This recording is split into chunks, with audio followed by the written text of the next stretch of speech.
In a dimly lit room in Jerusalem, 13 figures gather around a table laden with bread and wine.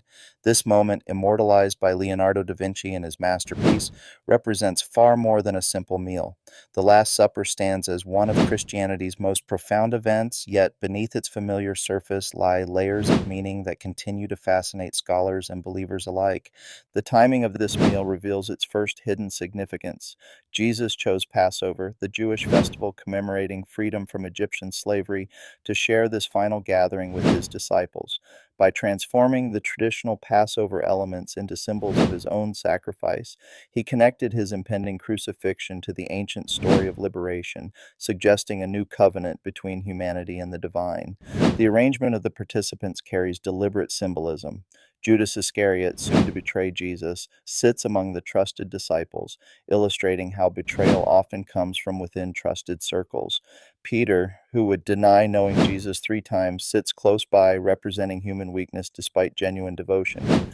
John, often depicted leaning toward Jesus, symbolizes the intimate relationship possible between the divine and humanity. The bread and wine themselves transform into powerful symbols during this meal. When Jesus declares the bread his body and the wine his blood, he establishes the practice of communion that would unite believers across millennia. This act represents not merely remembrance, but spiritual nourishment and connection to the divine sacrifice.